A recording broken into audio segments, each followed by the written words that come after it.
Hey guys, I'm super excited to come on here. I just wanted to talk to you really quick about my hair. Obviously it's thriving, it's doing so well. I wanted to do a little update on just things that I've been doing and some tips that I have to grow your hair back thick and full and luscious. This video by letting you guys know I'm obviously not a healthcare professional, but everything that I recommend for you is just things that I do, and I love to share them because I know that it helps quite a few of you. So the first thing I want to start off with is just 6 little tips. It won't take long at all. Probably the most significant change I saw in my hair was definitely internals, but definitely when I changed my shampoo and conditioner.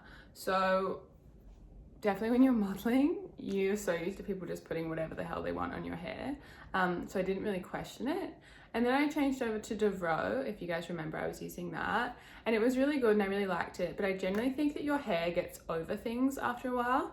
So I started experimenting and I really went for brands that were, you know, SLS free, paraben free, all the nasties free, phthalate free, but also were derived from some really beautiful natural botanical ingredients, because we know plants have so many powers, scalp health and hair health and immune health in general.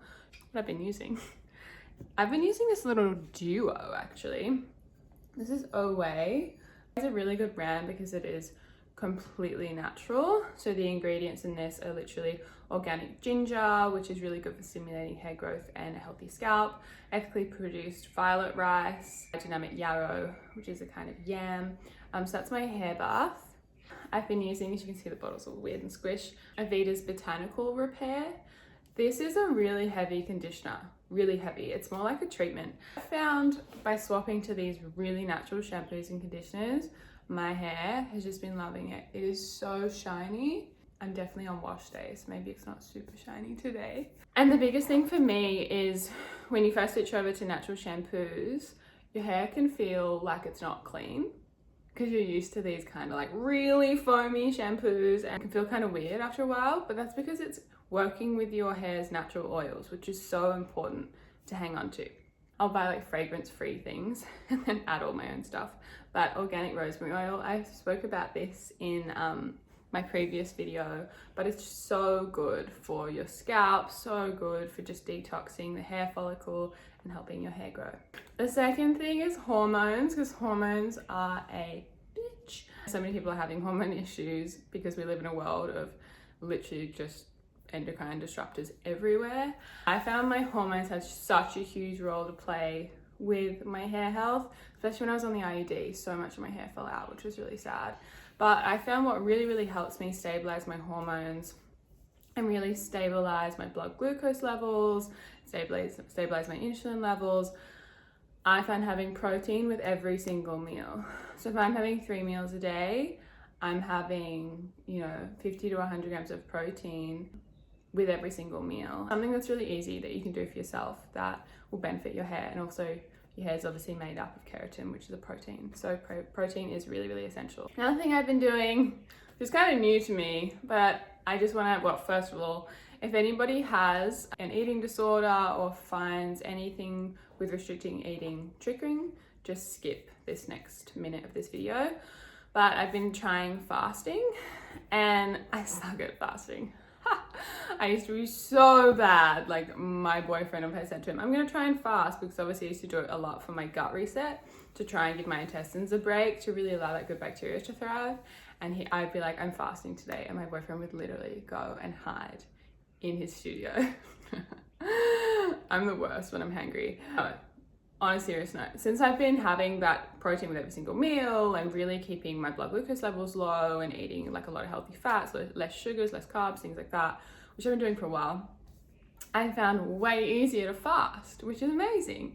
So what fasting does is it helps to reset your hormones, helps to balance your hormones, which is amazing for resetting your hair, because your hair is so tied to adrenal fatigue and Chinese medicine. Your hair is nourished by your blood, but it has a massive tie to your adrenals, to your kidneys, and making sure they are all loved and looked after. One thing I do really want to say about fasting is that I'm not an expert, but please fast with your cycle. Do not fast at random times. Because there's times in our cycle that we need that glucose and we need those carbs to create sex hormones. So for instance, from day like 12 to 15, I never, ever would fast because your body is trying to create estrogen. It needs a little bit of glucose, it needs those carbs. And also day 20 to 28 would never fast, especially someone that's got low progesterone already. Your body's trying to create progesterone and you need some carbs for that as well. So just make sure that you're really conscious of when you're fasting if you are going to do it. Plenty, you can Google on YouTube, there's plenty of amazing doctors that are really incredible with fasting. If you find restrictive eating triggering, please just ignore that. And the next thing is food therapy, because food is medicine. But seriously, food is medicine. B vitamins and vitamin D, critical to have healthy, growing, thriving hair. So I take a methylated B complex, really helps me because I'm super deficient in my B vitamins. But vitamin D, every single person in this current climate should be taking vitamin D. Why? Because it is incredible for your immune health. Given the current situation in the world, it has been a proven treatment and support to our immune systems. So taking vitamin D is super important. It's also essential for every single function in your body.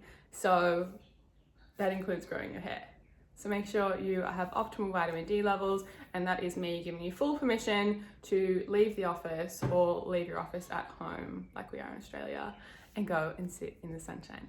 Speaking of food therapy, one of the biggest things for hair growth, and I'm sorry if you guys are vegan, but we need to be having good essential fats and lots of protein. So if you can find that in your legumes, in your beans, in your grains and stuff like that, that's amazing. But unfortunately for me, if I try and eat those foods, my stomach would explode. So you'll find it in beautiful fish, you'll find it in lean meats. Another thing that's really great that you can include in food therapy for your hair is mushrooms. So you can look at chaga and cordyceps. Both of those mushrooms have an act on the kidneys. The hair in Chinese medicine is if the qi is flowing properly and the blood is properly the qi is flowing properly and the blood is properly nourished, then our hair will be healthy. So those two mushrooms, chaga and cordyceps, work on our kidneys, they work on our liver, nourishing blood. That's why a lot of women, after when they give birth and they start breastfeeding, they lose a lot of their hair, and it's because of that blood loss, that depletion, that we have to tonify and really bring ourselves back into all of that yummy, nourished goodness. The last thing I want to say on what's really helped me grow my hair back to the thickest and fullest I think it's ever been. It's really lush, and I'm just really happy about that. Hair is so much more than just like something that sits on your head, like it's a part of you. So I just want to say that I fully understand how it feels to be losing your hair. You know, it's losing a part of you, especially for me. Like I've always had this thick lush hair and all of a sudden it was falling out in clumps, and it is really hard and really triggering. So I just want to know that I am there with you, but I also want you to know that it's something we can treat, so that's awesome. If I can recommend anything, and I'm not a Chinese doctor, it's just something I love and I'm passionate about and I'm studying, but a couple of herbs that you can probably find just about anywhere. Half the chocolates in the world now have got like tonic herbs in them, so I feel like I could talk about them. But goji berries, if you've got a lot of heat in your body, maybe not a great idea, but berries in Chinese medicine have an amazing action on tonifying our kidneys and tonifying our essence and all that good stuff that comes out in our hair. Shampoo, which is known all through, everyone knows it, even in, you know, Western world, we know Shampoo as a blood tonic and a tonic that's gonna really support your hair. They say that it blackens your hair. I don't know if I agree with that, but its action on the kidney and the liver really helps to tonify blood, which therefore helps to nourish our hair. That's it for me. Really simple, but those things have helped me so much. Actually, no, rewind. Number one, more than the shampoo, more than, actually no, the food's pretty important, but more than just about everything is when we're managing our hormones, we have to be managing our cortisol levels. I'm gonna go back to it in every single damn video because everyone is so damn stressed right now, and I fully understand why. The world is overwhelming, but we can't grow this back if we are constantly in a state of operating up here, because all that blood and all that goodness is going to our extremities, so that we have to run away from the bear that's chasing us instead of going to our digestive system, nourishing our gut health, going to our hair follicles, regrowing new hair. you know, repairing our skin, all the things that we want, healthy nails.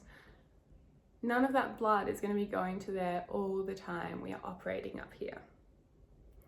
So let's manage our cortisol levels, whatever that means for you. If it's journaling, if it's exercising, if it's, you know, talking to a family member, talking to a friend, meditating, breath work. I don't care because everyone is different. So I'm not going to tell you to do what I do. For me, it's meditation. I have to just like sit for an hour a day, given this current climate, and try and find some sort of center. But truly, if we can manage our stress levels, we will all have way more thriving hair. If that's not a good excuse, I don't know what is. So much love to you guys. I love you. I appreciate you. I'm sending you so much love from such a genuine place right now. I understand the world feels heavy, but it is not going to be heavy forever. And we have each other, which is awesome. So if you have any other questions, I'm going to link everything I spoke about in the description below. But yeah, I hope this helps. It's really, hair can feel like such an overwhelming situation. It's not going to happen overnight. It will take a few months of like committing to this, but it will come. It really, really, really will come. I love you. Have a beautiful day. I'll see you guys soon.